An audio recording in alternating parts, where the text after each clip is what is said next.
নমস্কার। আজকের টপিক একটি মানসিক সমস্যা আছে আমাদের জীবনে, সেই সমস্যাটা নিয়ে। সেই সমস্যাটা হচ্ছে যে কিছু মানুষ আছে যারা আত্মবিশ্বাসে ভরপুর আপাতদৃষ্টিতে দেখা যায়, কিন্তু কোথাও একটা তারা হীনমন্যতায় ভোগে। কিসের হীনমন্যতা? সে বিষয় নিয়ে আলোচনা করব। বিষয়টা হচ্ছে যে কান পেতে কথা শোনা, লুকিয়ে অন্য লোকের কথা শোনা। এটা একটা মানসিক রোগ।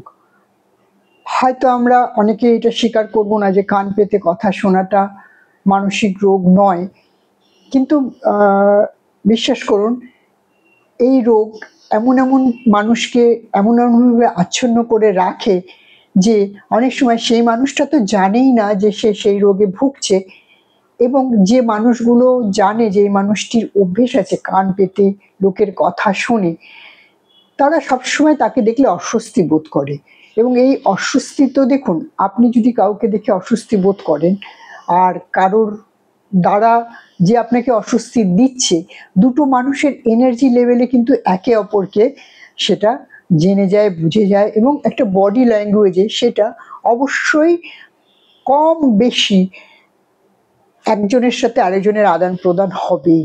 এটা ছোট ছোট উদাহরণ দিয়ে আমি এটাকে পরিষ্কার করব। আমাদের সমাজে কোনো মানসিক রোগের কথা উঠলেই বেশিরভাগ সময় লোকে সেটাকে নিয়ে চিকিৎসা করার কথা ভাবে না, বা কোনো কাউন্সিলরের কাছে যাওয়ার কথা ভাবে না। সরি। তার কারণ হচ্ছে যে তারা মনে করে যে মানসিক রোগের কথা যদি আমি কাউকে বলি তাহলে আমাকে পাগল বলবে। না, শরীরের যেমন রোগ হয়, মনেরও অনেক রকম রোগ হয়। রোগের থেকেও বড় কথা, কোনো সিচুয়েশনে পড়ে মানুষ এই ধরনের মানসিক কোনো গড়বড় থাকে, সেটা থেকে কিছু কিছু সিচুয়েশন তার জীবনে ক্রিয়েট হয়। সেটা নিয়ে যদি কেউ কারোর সাথে কথা বলে বা কোনো কাউন্সিলরের কাছে যায় প্রয়োজন পড়লে, মোটেই সে পাগল নয়। পাগল একটা অন্য স্থিতি, যার মস্তিষ্কে, যার ব্রেন সঠিকভাবে পরিচালিত হয় না, মানে যখন যেটা করার কথা সেটা হয় না, যে পাগল আমরা রাস্তায় দেখি। ইন জেনারেল মানসিক যে সমস্যা যাদের হয় তাদের পাগল বলা হয় না। এটা হচ্ছে প্রথম ও প্রধান। নিজেকে বোঝাতে হবে, এবং যাদেররা এই সমস্যায় ভোগে তাদের সম্পর্কে আমাদেরও একটা সাধারণ মানুষ আমরা যারা আছি তাদেরকে, এই জানিস জানিস ওর না মানসিক সমস্যা আছে, ও না পাগল, পাগল হয়ে যাচ্ছে আস্তে আস্তে। না, এই কথাটাই বলা উচিত না। একটা অসুস্থ মানুষকে যেরকম বলে না কেউ যে তুমি সবসময় অসুস্থ থাকো, তোমার এই রোগ ওই রোগ, সেরকম যদি আমরা জানতে পারি যে এরকম একটা মনের অসুবিধা আছে তার প্রতিও আমাদের সহানুভূতিশীল হতে হবে, এবং তাকে সবসময় একটু বুঝে চলতে হবে যাতে সেই সমস্যা থেকে সে পেরিয়ে যেতে পারে। তার জন্য অবচেতনভাবে, মানে সে জানবে না কিন্তু আপনি বা আমরা সার্বভৌম যে মানুষজন আছে তারা তাকে সেভাবে সাহায্য করা যাতে সেই জায়গাটা থেকে সে বেরোতে পারে।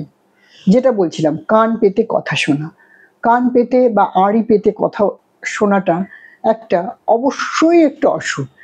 একদিন আর দিন কাউকে কেউ শুনলো সেই বিষয়টা বলছি না, কিন্তু রেগুলার বেসিসে যদি দেখেন আপনার আশেপাশে আপনার পরিবারের কেউ কেউ কথা বললে দূর থেকে আর চোখে দেখবে, কানটাকে খাড়া করে শুনবে, হ্যাঁ, আস্তে আস্তে মানে পা ফেলবে যাতে এমনভাবে যেন আপনি না জানতে পারেন যে সে আপনার আশেপাশে আসছে।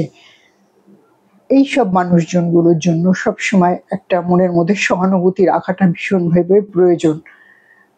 ইনফ্যাক্ট আপনার অফিসের যে ঊর্ধ্বতন কর্তৃপক্ষ, বস, তারও মধ্যে এই অভ্যেসটা থাকতে পারে, আছে, যে আস্তে আস্তে দেখবেন এমনভাবে এসে পেছনে দাঁড়াবে যে আমার এমপ্লয়িরা কে কি বলে আমার সম্পর্কে আমি একটু শুনবো, জানবো। এবং এটা একেবারেই আমি আপনাকে বলছি যে হতে পারে আপনার বস, কিন্তু এটা হীনমন্যতা থেকে করে এই ধরনের অ্যাক্টিভিটিগুলো।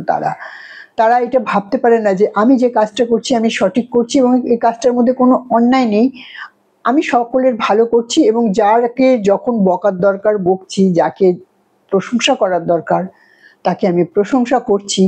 এতে আমার সম্পর্কে সে কি ভাবলো না আমার কিছু যায় আসে না। তার কারণ হচ্ছে যে আমার এটা ডিউটি, এই ডিউটিটা আমি কমপ্লিট করেছি। তো সে সেটা ভাবছে না, সে মনে মনে সবসময় একটা হীনমন্যতায় ভোগে যে আমি এটার জন্য বোধহয় আমার সম্পর্কে এটা বলছে, আমার সম্পর্কে বোধহয় এটা বলছে। এরকম পারিবারিক লাইফে অনেক সময় বোনের কথা, এক বোন আরেক বোনের কথা এরকম লুকিয়ে লুকিয়ে শোনা, বা পরিবারের বয়োজ্যেষ্ঠ লোক যারা, সে পা টিপে টিপে এসে দরজায় কান পেতে কথা শোনা, বা অদ্ভুতভাবে হাজব্যান্ড ওয়াইফের মধ্যেও বলছি, ওয়াইফ কোথাও কোনো কথা বলছে, হাজব্যান্ড আড়ি পেতে শুনছে, যে পা টিপে টিপে গিয়ে সেই কথা শুনছে। আবার উল্টোভাবে ওয়াইফও অনেক সময় হীনমন্যতায় ভোগার কারণে, দেখে তো আমার হাজব্যান্ড কোন লোকের সাথে আমার সম্পর্কে কি বলে, আড়ি পাতা এবং কান পেতে শোনা। এই মানুষগুলো যদি আমাদের আশেপাশে থাকে, তো এদের জন্য আমাদের সহানুভূতি প্রকাশ করা এবং তার 2-3টে সলিউশন আমি আপনাদেরকে বলবো, প্রয়োগ করে দেখতে পারেন, অবশ্যই কাজে লাগবে। এটা আমার বিশ্বাস না, এটা আমার রিয়েল লাইফে এরকম বিষয়গুলোকে আমি এইভাবে হ্যান্ডেল করি। এক, যদি কারোর সম্পর্কে কোনো কথা বলছেন, যদি দেখেন বারবার সে পা টিপে সেই জায়গায় এসে চুপচাপ দাঁড়িয়ে কথা শোনার চেষ্টা করছে, তাকে ডাকবেন, এদিকে এসো, হ্যাঁ, ডেকে বলে তোমার কথাই বলছিলাম জানো তো, হ্যাঁ, যে কথাগুলো বলছিলেন সত্যি সেই কথাগুলোই বলবেন। এবং যদি কোনো কারণে আপনার আঘাতপ্রাপ্ত হয়ে থাকেন, তার কাছ থেকে এরকম কোনো কথা বলছেন, একটু মডিফাই করে বলবেন যে তুমি তখন আমাকে এই কথাটা বলেছিলে, তো এই কথাটাই আমি ওর সাথে আলোচনা করছি। বা বস যদি পেছনে এসে এরকম চুপচাপ দাঁড়ায় দিনের পর দিন, বারবার আপনারা অপ্রস্তুত হয়ে যান, বসকে বলবেন স্যার আমরা আপনার কথাই বলছিলাম, আপনি সেদিন ওইটা আমাদেরকে শিখিয়ে দিয়েছিলেন, তাই জন্য আমি খুব উপকৃত হয়েছি, সেটাই আমি আমার অন্য কলিগদের সাথে শেয়ার করছিলাম।